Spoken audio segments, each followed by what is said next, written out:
So it actually became an essay about these weird visuals on the borders of the actual songs instead of, I originally had thought it would be about the songs themselves. And that was something that Jordan actually like pushed me to. He was like, we've got this weird collection. Like, what do you think? And I was like, yeah, like, that sounds great. You know, I was in the middle of dissertation writing and just needed a total distraction from that. So it was great. Perfect. That's how it's supposed to go. Special collections. It's fantastic. Just wander around in there and see what, and see things that somebody else might not have seen, or probably lots of people saw that music but didn't look particularly at the visuals. So it's like a really nice opportunity to give a different perspective on things. So just, I know this is, you wrote a whole book about this, but just in a nutshell, I realized your whole book wasn't about this, but it was in your book. How did you start DJing?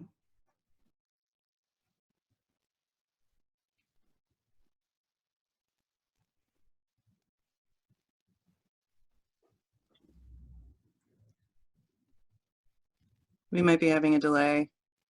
I just beach balled for a second. Can you hear me? Yes. Yeah, you're back now. Okay, I missed the question, but say it again. How did you start DJing? Oh, how did I start DJing? Like a short version. Well, so I started DJing in my bedroom when I was a teenager. I guess that's like the true origin story. But my collaborator Jackson Morley and I started throwing a party. So semi-professionally DJing. We started throwing a party called Providence is Burning in Providence in 2007 at the Firehouse. And so that was really the beginning of me being like, oh, this is a thing that I like do beyond just for myself. So I would say that's like the beginning of that story. And then was doing that basically to make a couple $100 a month through the point at which I went to Chicago to do my research for the book. So really from 2007 until 2013. And then just recently, right before, right as the COVID thing was like ramping up in Asia, my colleague Lizzie Arujo and I and Jackson started throwing a party called Dollar Disco in Pawtucket at Machines with Magnets. So it was like just at the point of where I was like, okay, I want to start saying something again as a DJ. And previously I had this big shift in my consciousness where I was like, I really have said a lot and like, I'd really like to listen more. So it was that shift happened. And then, we had 2 of these events, and then April 3rd was the 3rd event, and, we didn't even promote it. Right. So this came at that moment. So one of the things I was thinking about when I was walking around alone listening was that you have written about your own, when you were a teenager, helping to find your identity. Part of that was being in large dance spaces and being with other people, and the sense of like a mass experience in a way. And here we're in a really, really different moment. So how do you, when you were putting this together, how were you thinking about the difference between curating for people who are listening in a crowd? And a whole bunch of us have been listening. You have like 80 some subscribers to this, but we were all listening kind of by ourselves. So what was your thought process like with that? So one of the cool things about being in Providence and like developing an audience here is that I actually, Ted is going to walk behind me and get a yoga mat right now, is that I actually have like an idea of who might be listening, right? And so part of the process for me was in the same way that it's different in terms of the improvisatory, like, back and forth that happens on a dance floor, but in the same way that I think about who my audience is at a club or a bar or a venue where I'm throwing a party, I was just thinking about who the audience might be for this. And that audience might totally exceed Providence, right? Like that I could send this to the people. There's this whole other community of people I dance with and make music with who are dispersed all over the US and beyond at this point. So this could actually go even farther afield, which was, you know, I've tried to really like think about those possibilities, right? Like the fact that Rebecca was listening to this in Minneapolis was like an amazing moment of being able to like stay in a musical conversation with people that aren't like in space with you, even though there's something lost when you're not in space together. And what do you, so maybe I should be asking everybody else this because you were not the one walking around listening to it, but oh, I did that though a lot. so you know, I just was thinking about that idea of where also we individually and communally are trying to figure out now who we are in a changed world. And so, you know, like how does, I mean, I'm not asking you like what was the answer, Micah, but you know, we engaged, or we started this project with the idea of you know, how do the practices that all of you guys engage in, like how do they connect to the sense of uncertainty and unboundedness that we're feeling? So can you talk, was there a question in there? Do you know what I'm trying to ask? Yeah. So the connection to the bigger picture, right? Like if I look at like, what I'm doing for myself and for people that I want to connect with, and like how that relates to the world we're going to enter into in the next 6 to 12 months. So as we left work and went home, and like, you know, in our department at ACT, we, you know, we're working from home. This was making mixes for friends was a way that I was starting to deal with my own anxiety. Mm-hmm. And so and then I was getting feedback from people when I'd send these out and say, you know, like, I made this mix today. Like, I was thinking about these things. Like, I hope it supports some kind of good thing for you today. And the feedback was like, oh, this is really great. It's not only like a way to connect to you, but it's a way to like kind of throw away some of the anxiety and sort of like focus on something else, and all the things that music can do for us in the best of times and the most challenging times. So I think that like for me, like, you know, thinking really deeply about music and trying to share specific music with people that would bring them to a place that was not that space of anxiety and fear and hopelessness was like something that felt authentic to me as an artist, and also that I could do right now, like with all the technological and social constraints that we do have. Does that make sense? Mm-hmm.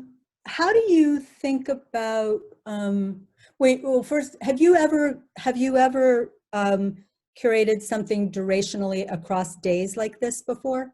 No, this was a total like new experiment in terms of like, what would it mean if there were these 6 discrete mixes that all told a longer story together? And the story, you know. Well, so how do you think about conceiving a set, but then the larger, what you just started to lay out, like how did that larger conception, how did you do that? Well, so the different titles of all the mixes started out as things that were kicking around my head as like just like discrete ideas that had relationships to each other.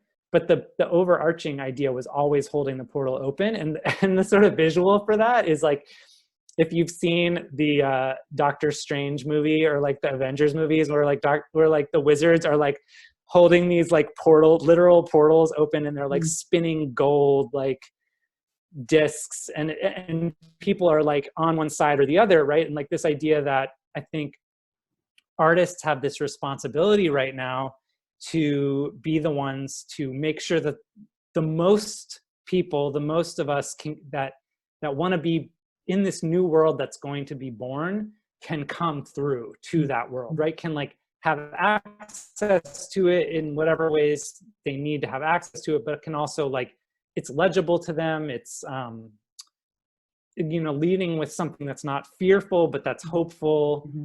And I think that was the kernel, but then the sort of like, what are the components of holding the portal open then became the question for each day, like, you know, and that sort of, I had, before you all invited me to do the project, I had a list of like words and ideas that were just coming up.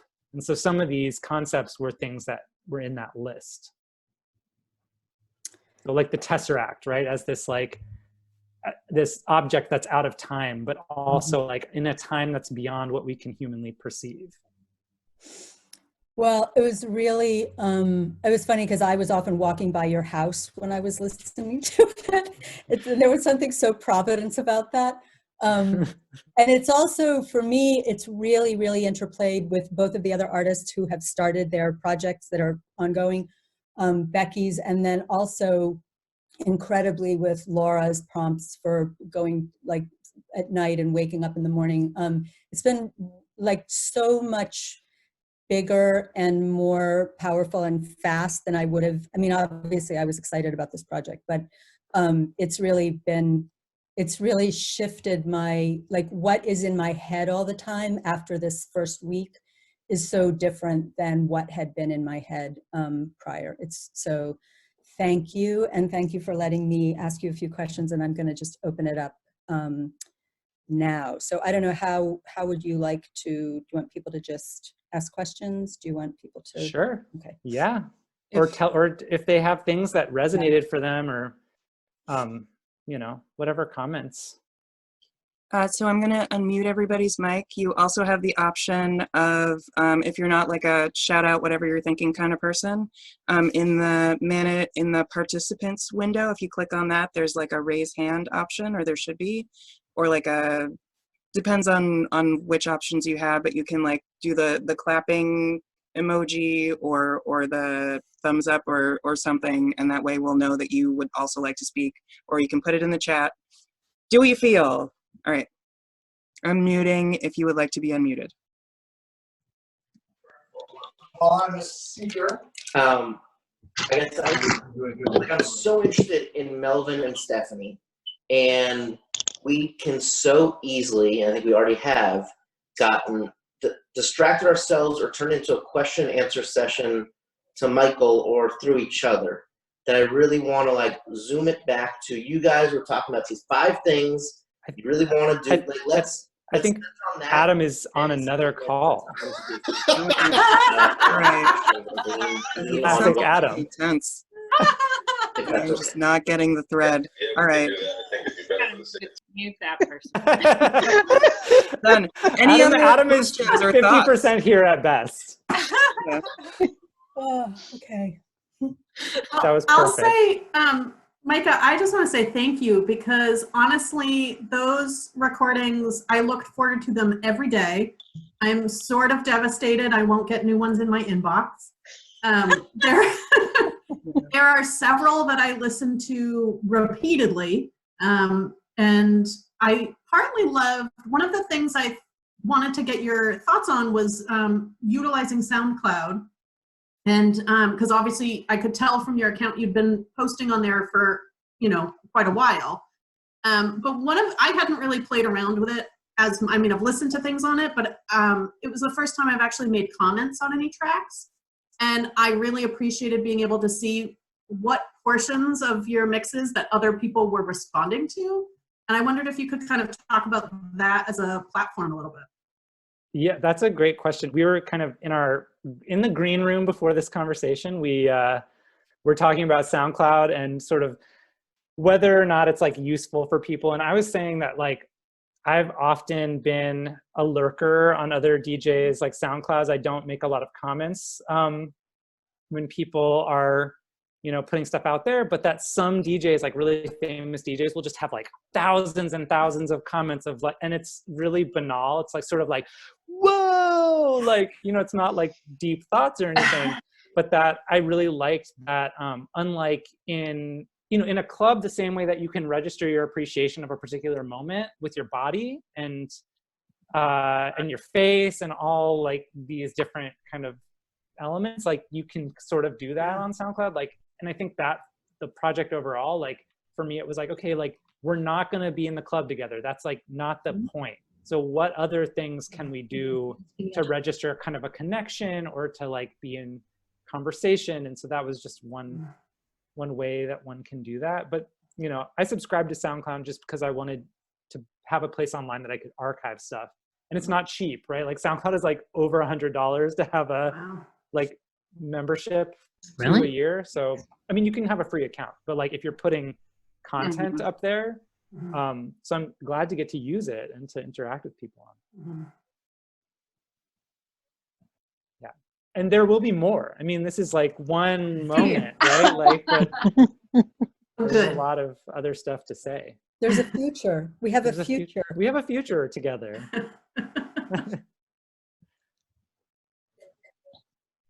Well, hi everybody. I'm Natanya from Massachusetts, and I've been a longtime fan of Micah and his mixes. So it was so nice to have like a whole week of robust mixes from you, Micah. Like, and every day I was like, oh, no, he didn't. Like just some of the juxtapositions. And I really loved the way you worked within themes. And I was curious about the way that you use the themes and how that was for you creatively. Like, did you find that confining at all, or were there themes that you were like, I'm really inspired, and then you kind of ran out of steam? Like, I was a little bit curious about your process. Yeah. And then just as a side note, I loved it. I'm listening to them all the time. I'm sending them to people. Don't tell. No, send away. They're all public now. Yeah. So, you know, I would take them for walks on the beach and just felt like you were with me and like we were having a conversation about great songs that we loved around a theme. So it was extremely comforting and cathartic process for me. So thank you, and thank you for creating this and allowing this to happen. But yeah, just coming back to the theme concept, how was that for you creatively? I will say that that's a great question. It was both a necessary constraint, right? Like that having something to push against was important. And I think about that whenever I work with another artist too, like give somebody something to push against. Like it can be a minimal constraint, it can be a big one, but like having just like, okay, I'm going to do 6 mixes. They're going to be about 45 minutes. And the overarching frame has got to be hold the portal open. And then that's like rooted in the adaptive practices project. But I definitely like had more, like I'll say that, can you guys hear me? Yeah. Yes. Okay. Now we got yoga happening downstairs. There's a lot of bandwidth being used in this house. That I definitely had a very clear idea of Tesseract as like this idea of time bending. Like what would it sound like to be in a sonic space where like people are thinking through time, and like also that mix was like an hour and 15 minutes, not 45 minutes. So I kind of wondered if people would like be like, that's not 45 minutes. Like what does that feel like to be out of time that way?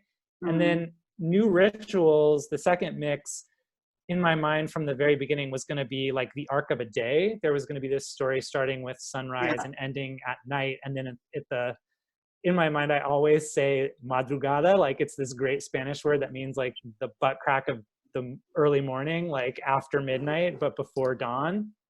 So that song by Orbital, Belfast, that ends that mix is like, for me, the sound of like when you're walking home from a really great late night out in the madrugada. And that really felt clear to me. But I think the hardest ones to do were probably the 4th and 5th mixes, like Jubilee and Love Rain were really hard because there's a lot of music about love and there's a lot of music about generosity. And so like, what was the specific texture that I wanted to like play with those was a question I asked myself.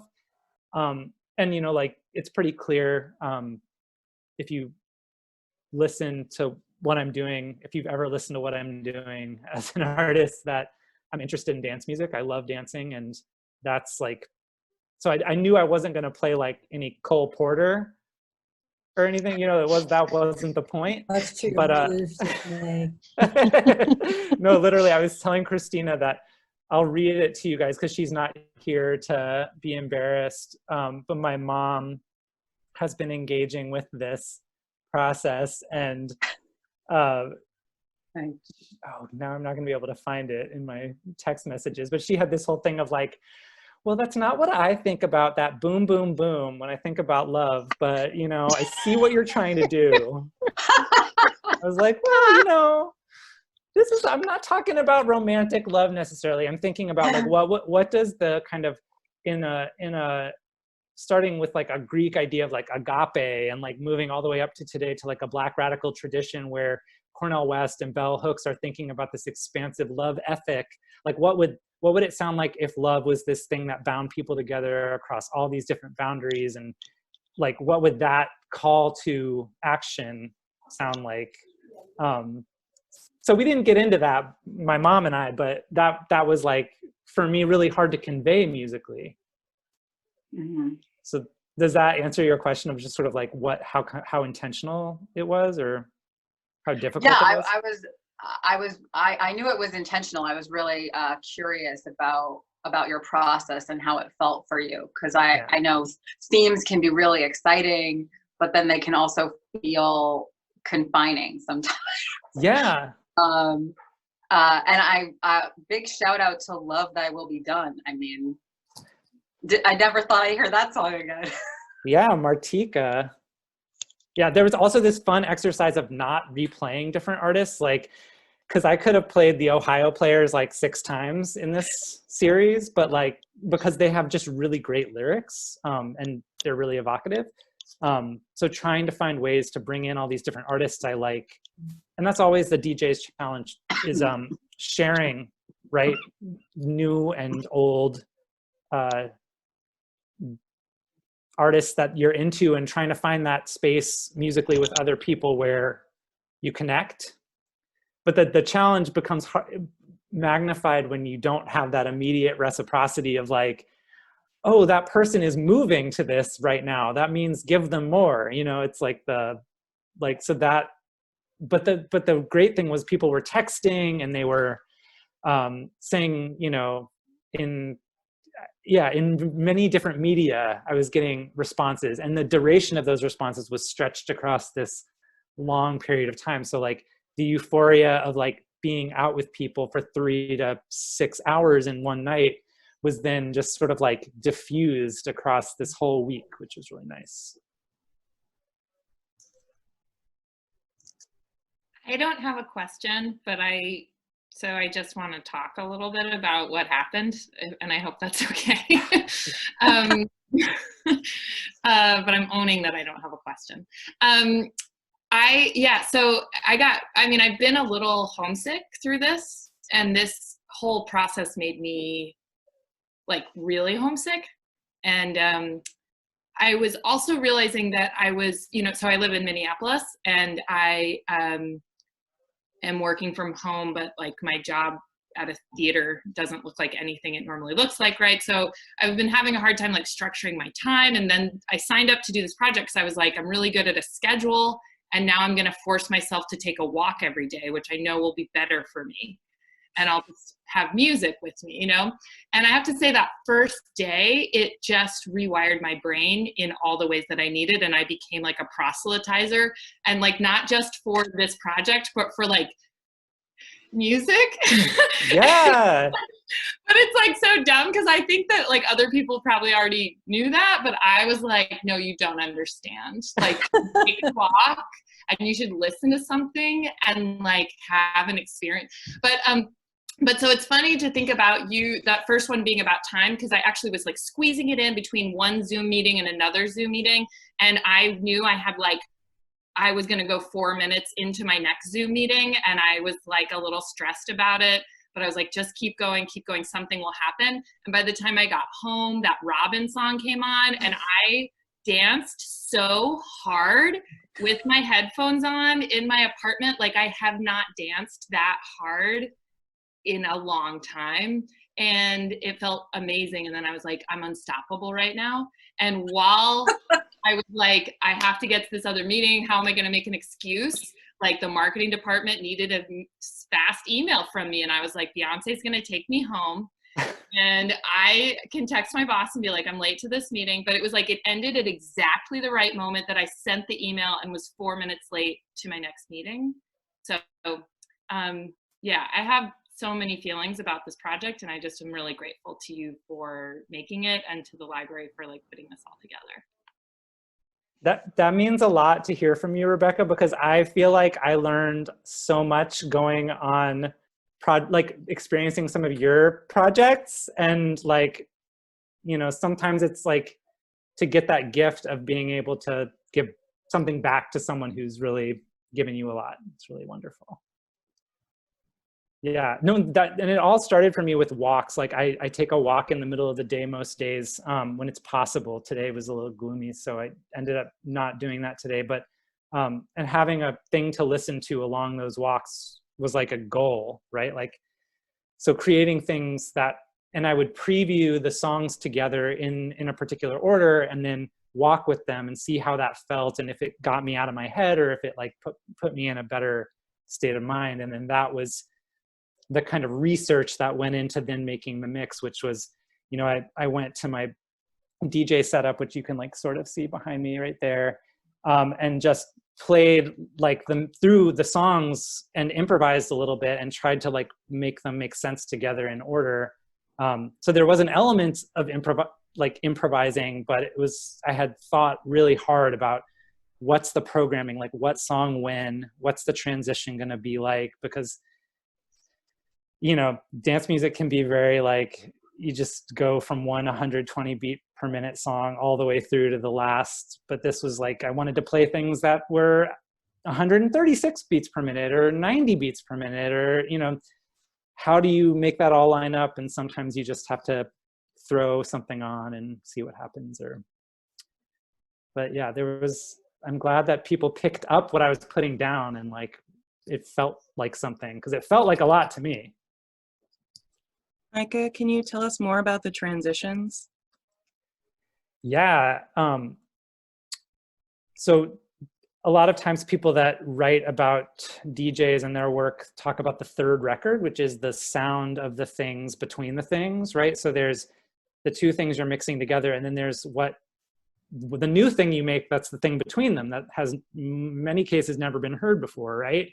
And so a lot of times that thing in the middle, that third record, for me is where the like judge is. It's like where you feel the most affected in a DJ set, like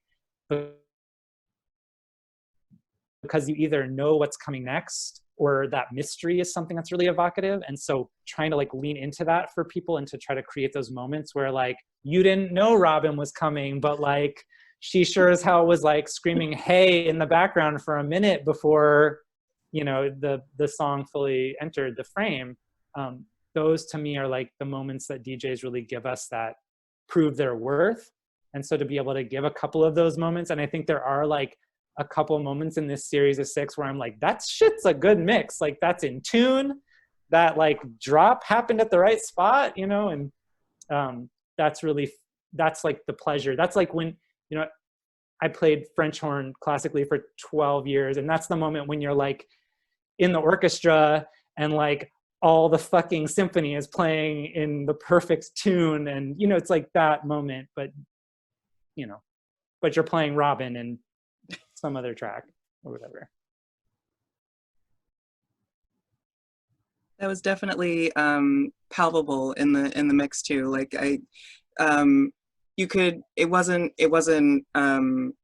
like you could see the scaffolding, you could just feel the skill. Like it was very, very seamless. Yeah. But like in a textural way. Yeah. I'm glad that it felt seamless. There's definitely part of what I wanted to live with and be a little bit fearful about too, is like being imperfect, right? Because if it's perfect, then it's not human either, right? And a lot of the like tools I use as a DJ now are different from the ones that I learned. You know, I learned on turntables, and now I use this like digital controller, and you can basically, what you can quantize, the beats are basically locking in together all the time automatically. So there's a lot of room to just be an automaton. And so to have the moments where you're making choices becomes even more important. And like, there was this, in the Love Rain mix, there's this Elton John song that Elton John made this one really weird long disco song with Sigma Studios in Philadelphia in the late 70s called Are You Ready for Love? And I'm obsessed with it, and I have been for over a decade. But the song is like a hot mess of like live drum programming that just is all over the place. So it's really hard to mix. And I had gone through like the first 15 minutes of that mix and forgot about this like messy ass drum that I was going to try to mix into. And so it was just like all over the place. And I was like, I just have to start over, because that's just not, that's not going to work. So there was like that moment. But other than that, I tried to leave some of the human error in there to index the like improv piece that's so hard to index otherwise. I don't think it felt like error. I think it felt like, you know, Micah's here with us. Yeah, and there's always going to be mistakes. Like even the best actors on the like biggest stage, even the like, you know, your favorite artist who's a genius, they're going to make a mistake. And that's actually like, there are these, I write a little bit about this in my book. There are these things that those moments when people make a mistake that gives you something unexpected, or even the third record moments. These ethnographers, these musicologists and ethnographers call those participatory discrepancies. It's like you're expecting one thing and you get something else, and that's actually like a really important part of the live experience. And it's part of why people like really get into improv in all its like many facets. So I believe in the participatory discrepancies. Can you talk about night swimming and how it comes in twice? Yeah. Night swimming for me was the essence of Hold the Portal Open. It's like, that's why I want, like, I'm looking forward to those moments so much this summer, like of like being like skinny dipping in a pond somewhere. I don't know what pond, maybe it's in like Wellfleet, maybe it's not, like, but like that Michael Stipe's voice, like the quality of that melody, and it's just sort of like hypnotic, like recursive nature, and then the fact that I have this like stupid bootleg like Baltimore like club remix of it that I could like play as a reprise. It just felt so right to put that in that mix that way. And it's also like, it calls back to this whole history of Jackson and I playing music in Providence, where like, that was the last song we played in like 2008 at this party we did called Goosebumps. That was like this weird party on Wednesday nights at this club called Lot 401 in the Jewelry District. And it was like a lot of brown students being really crunk that like none of us knew. And I was like, who are these children? But like we had that track and like played it a ton, you know, so there's these moments that when you get to play them, they index this whole history of being played for you. And like, you know, that night swimming is that it's also a like, it's a musical sweet spot for my partner Ted and I, like where we like both really love REM. So that's like a nice resonance with it too. You share music with people. And what was it for you? Do you love that song? Did you know it? Of course I know that. Okay, good. Tyler, do you love that song? Yeah, if I could, yeah, just for a second. Like Automatic for the People is also like, that's like the first CD I ever bought, you know what I mean? Like, and that particular song, when I first heard it, like I listened to it so much, it now is like a part of my DNA, I feel like. And then they would play it at the summer camp I went to. They would play it after like as like the last song of the dance. Do you know what I mean? Yeah, totally. So, it's that song. Yeah, but it's so like not a single either. It like was an album track. No, agreed. Like, listen, like we could spend the rest of this webinar talking about that song. Like, and I'm ready too. But but like to have it play once, I was like, and plus it was like beautiful on Saturday. Like it was just like a beautiful day to like walk around. So like listening to that whole mix was like really incredible. And then when it came back at the end, I was like, oh my God. Like, oh my God. Like I actually I texted Rebecca that like that the whole thing was a gift, but that particular mix on that Saturday really was wonderful. That was really fantastic. It took me all week of texting Tyler about this project to get him to finally join up at the end. Sorry about you. I just think it's like important to know. Yeah, she was really proselytized. Like she was giving me electronic nudges throughout the week. Yeah, converts are the biggest zealots. And I knew that when I saw Tyler register, I knew that it was Rebecca at work. Thank you, Rebecca. Yeah, that mix like has a lot of me in it in so many different ways. Like, and also you all should know that I didn't make this expressly clear, but through any of the stuff that PPL put out, but all of these mixes have the track lists in the ID3 tags. So you can look at the like track info in iTunes or on your like device if you haven't already, and look at the lyrics, and it'll tell you who's playing what songs. That one was also really, it was so interesting, and I don't, you know, as I was listening to it, especially the way that it begins, and then REM and his voice and the kind of tactile quality and the kind of, I'm trying to think what the word is I'm looking for. There was something more, there were more of that mix felt really directly human as opposed to techno. And so there was something also about like the idea of we're going to go back out into places where there's tactility, and where when Becky did her piece last week, and when Janaea and Becky and I were meeting about it ahead of time and looking at what she had, and I talked about this before in another thing, but there's a video that she has where she was like by hand going through a pile of photographs. And she was asking as we were testing about it, you know, it looks like it's slow. And Janaea and I were both like, no, we love that. Like even the slowness adds to it. We were both like so desperate for the thing of touch. It was like completely like not a conscious thing. It just was, and it was like when you were talking about what happens in the transitions. And that was also for me, like it becomes this really fraught in a good way, like heightened moment of awareness. And that was how I felt about that whole last mix. Like I actually have loved being forced to be home. I would be happy if I never had to leave home again, but we will have to go out again.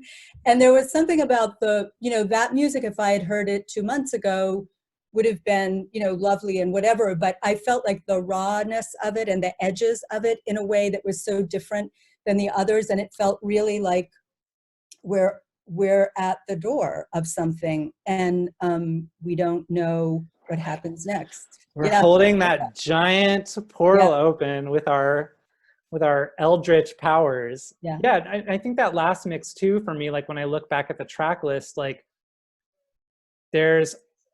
it's hard to like put words to sometimes what the music makes you feel and like what it expresses about your identity as a DJ. Like, but there's this track on here called I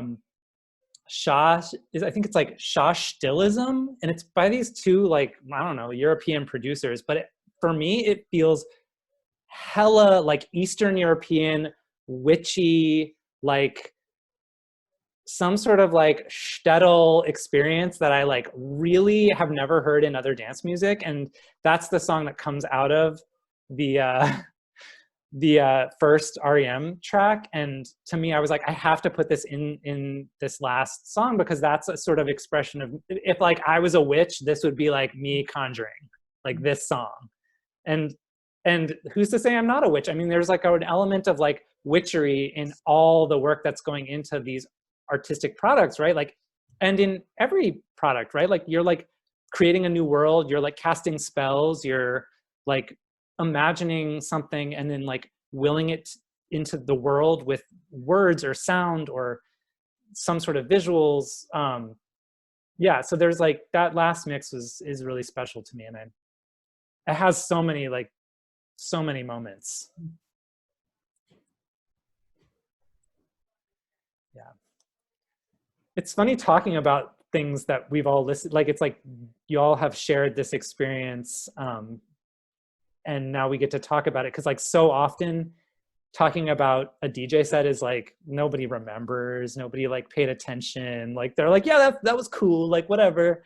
Or like, unless you're like Dan Schleifer will come up to me and be like, you played this like Balkan song that I know from like whatever, and I'll be like, I did? You know, like there's those moments as well. But you know, this has been really fun to geek out about music in a way that's like so different.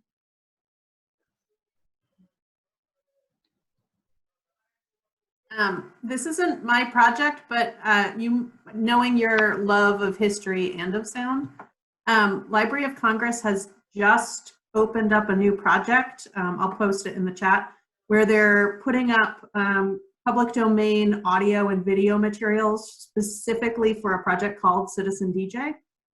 So it's very, like they even have remixing tools actually on the site.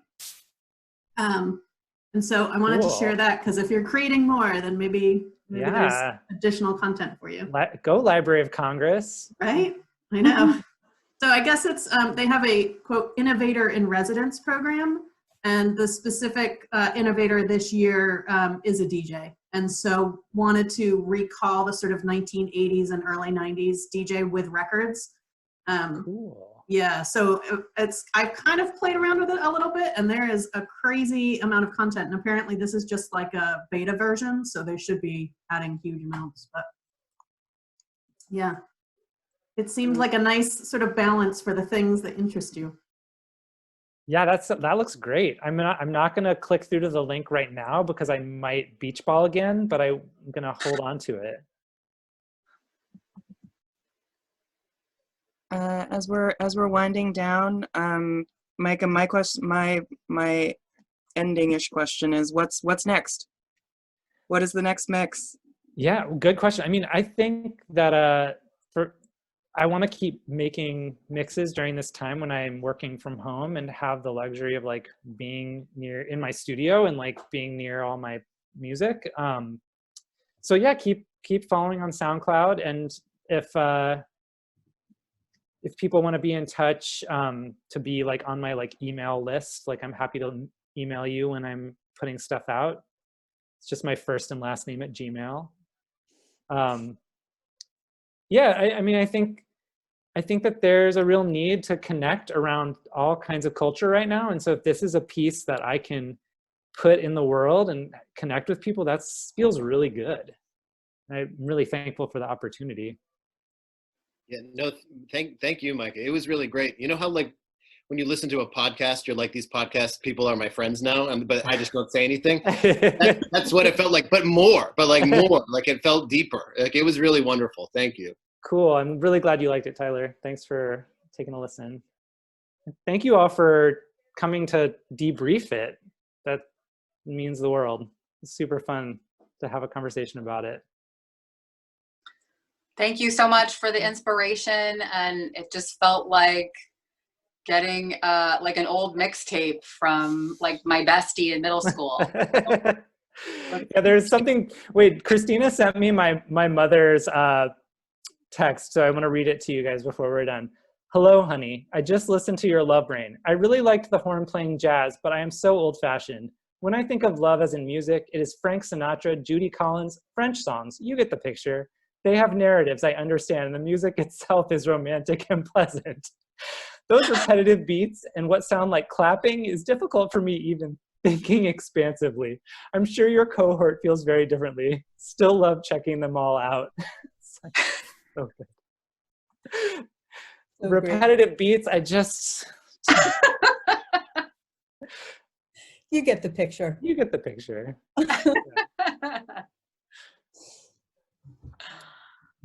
Well, thank you everyone for coming. It was so great to see you, and thank you for participating, Micah. Thank you so much.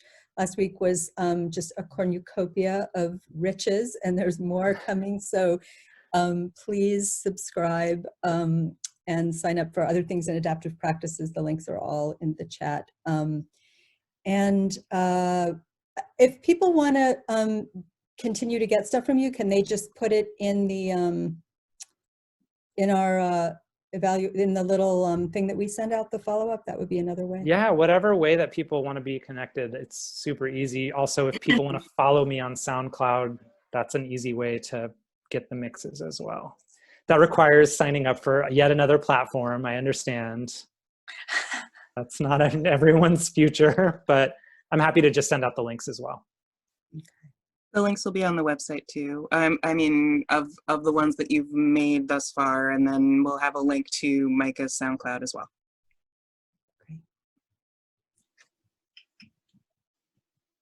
Thank you. Thank you.